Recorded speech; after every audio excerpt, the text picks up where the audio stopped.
ஒரு ராஜ்யத்தோட தலைவிதியை எது தீர்மானிக்குது? அங்க இருக்கிற செல்வமா இல்ல அங்க வாழ்ற மக்களோட குணமா? வாங்க ஒரு அருமையான மாயாஜால கதைக்குள்ள போகலாம். தன்னலம்ங்கிற ஒரு சாபம் ஒரு தேசத்தையே எப்படி இருட்டுல மூழ்கடிச்சது, அப்புறம் ஒரே ஒரு பெண்ணோட கருணை எப்படி அதுக்கு வெளிச்சம் கொடுத்துச்சுங்கிற கதை இது. நம்ம கதை நடக்கிற இந்த இடம் பஞ்சத்தாலையும் வறட்சியாலையும் வாடி போயிருந்தது. ஆனா நிலத்தை விட அங்க வாழ்ற மக்களோட மனசுதான் ரொம்பவே வறண்டு போச்சு. பசி அவங்க கிட்ட இருந்த இரக்கத்தை எல்லாம் அழிச்சு ஒவ்வொருத்தரும் தங்களை பத்தி மட்டுமே யோசிக்க வச்சது.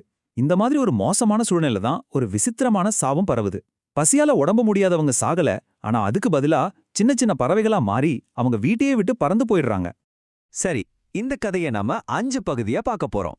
முதல்ல அந்த சபிக்கப்பட்ட நிலத்தை பத்தி தெரிஞ்சுக்குவோம். அப்புறம் நம்ம கதாநாயகியோட தன்னலமில்லாத தேடல், அவளுக்கு வர சோதனைகள், ராஜாவோட பேராசை, கடைசியா அந்த ராஜ்யம் எப்படி அதிலிருந்து மீண்டு வந்துச்சுங்கிறத பத்தி பார்ப்போம். வாங்க முதல் பகுதிக்குள்ள போலாம். பாத்தீங்கன்னா இந்த ராஜ்யத்துல பஞ்சம்ங்கிறது சாப்பாட்டுக்கு மட்டும் இல்ல, கருணைக்கும் தான். மக்கள் பசியில வாடும்போது அவங்கள ஆள்ற ராஜாவோ அத பத்தி கொஞ்சம் கூட கவலைப்படாம தன்னோட கஜானாவை நிரப்புறதுலயே குறியா இருந்தான். இதுதாங்க அந்த நிலத்தோட சாபத்துக்கே ஆணிவேர். இங்க தாங்க கதையோட 2 துருவங்களும் நமக்கு தெரியுது. ஒரு பக்கம் நம்ம கதாநாயகி, அவகிட்ட இருந்த கடைசி துளி மாவையும் தன் கூட பிறந்தவங்களுக்காக பகிர்ந்துகிறா. இன்னொரு பக்கம் அந்த ராஜாவை பாருங்க, மக்கள் பசிய பத்தி துளி கூட யோசிக்காம வரி வசூலிக்க ஆள் அனுப்புறான். பசிக்காக ஒரு துண்டு ரொட்டியை திருடின ஒருத்தனை தூக்குல போடுவேன்னு மிரட்டுற அளவுக்கு ஒரு கல்நெஞ்சக்காரன். நினைச்சு பார்க்க முடியாத அந்த சோகம் நம்ம கதாநாயகியோட வீட்டு கதவையும் தட்டுது. பசியால ரொம்ப மெலிஞ்சு போன அவளோட கடைசி தங்க அவ கண்ணு முன்னாடியே ஒரு சின்ன பறவையா மாறி ஜன்னல் வழியா பறந்து போயிடுறான். இந்த இதயமே நொறுங்குற துயரம்தான் அவளுக்குள்ள ஒரு தீப்பொறியை உண்டாக்குது. அவங்க அம்மா பாடின பழைய பாட்டுக்கள்ல கேட்ட அந்த மாய பானையை எப்படியாவது கண்டுபிடிச்சே ஆகணும்னு முடிவெடுக்கிறா. அவளோட ஒரே நம்பிக்கை அது மட்டும்தான். சோகத்துல மூழ்கி போகாம அந்த தங்கையோட இழப்ப ஒரு சக்தியா மாத்திக்கிட்டா நம்ம கதாநாயகி. நம்பிக்கைய மட்டும் துணையா வச்சுக்கிட்டு அந்த புராணங்கள்ல சொல்ற பானைய தேடி காட்டுக்குள்ள தன்னோட பயணத்தை தொடங்குறா. அவ தேடி போற பொருள் ஒன்னும் சாதாரணமானதில்ல. அதுதான் மாய பானை. கேக்குறவங்களுக்கு கேட்டபடி அளவே இல்லாம சாப்பாட்டை கொடுக்கிற சக்தி அதுக்கு உண்டு.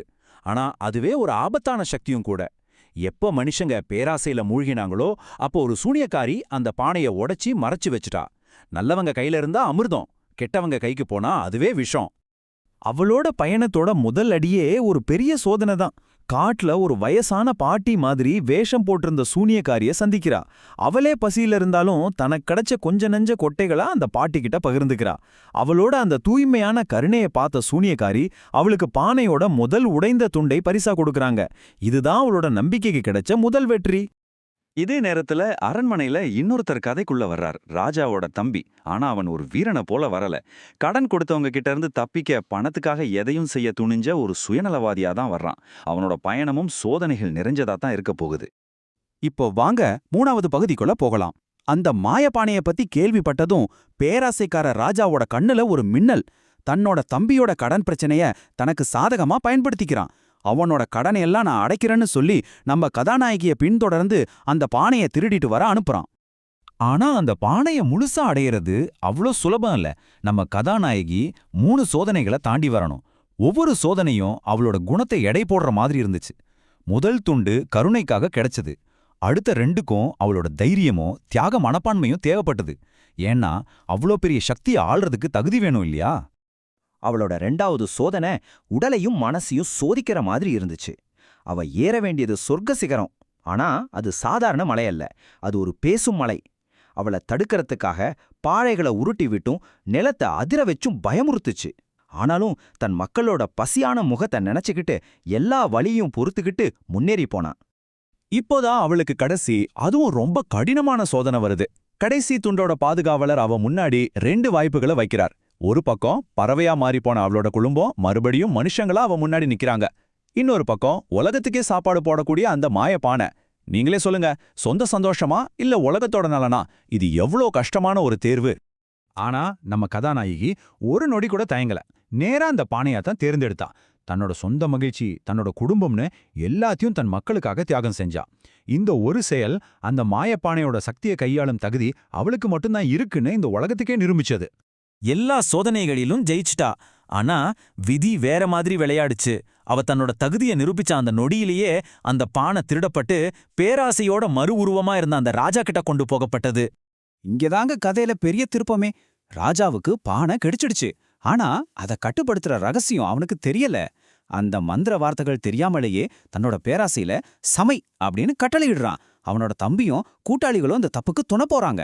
தகுதியில்லாத கைக்கு அந்த சக்தி போனதும் அது கட்டவிழ்த்து விடப்பட்டது. பானை சமைக்க ஆரம்பிச்சது. ஆனா அதை எப்படி நிறுத்துறதுன்னு யாருக்குமே தெரியல. அது சமைச்சுக்கிட்டே இருந்துச்சு, நிக்கவே இல்ல. கொஞ்ச நேரத்திலேயே அந்த இனிப்பு கூழ் ஒரு பெரிய நதியா மாறுச்சு. அரண்மனையிலிருந்து வழிஞ்சு தெருக்களை நிரப்பி ஊரையே மூழ்கடிக்க ஆரம்பிச்சது.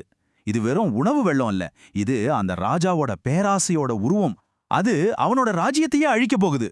இந்த பேரழிவை பார்த்த ராஜாவோட தம்பிக்கு முறையா தான் செஞ்ச தப்பு புரியுது. தன்னோட சுயநலத்தை விட்டுட்டு முறையா ஒரு நல்ல காரியம் செய்ய முடிவெடுக்கிறான். அந்த பானைய எப்படியோ மீட்டு இதை நிறுத்தக்கூடிய ஒரே ஆளான நம்ம கதாநாயகி கிட்ட ஓடுறான். நம்ம கதாநாயகிக்கு அந்த ரகசிய மந்திரம் தெரியும். ஆனா அதோட உண்மையான சக்தி அந்த வார்த்தைகள்ல இல்ல, அத சொல்றவங்களோட மனசுல தான் இருக்கு. அவ தன்னலமில்லாத ஒரு நல்ல நோக்கத்தோட அந்த ஒரு வார்த்தைய சொன்னதும் அந்த பானையோட கட்டுக்கடங்காத சக்தி அமைதியாச்சு. பேராசை நதியில அடிச்சிட்டு போன ராஜாவும் அவனோட கூட்டாளிகளும் சரியான தண்டனை அடைஞ்சாங்க.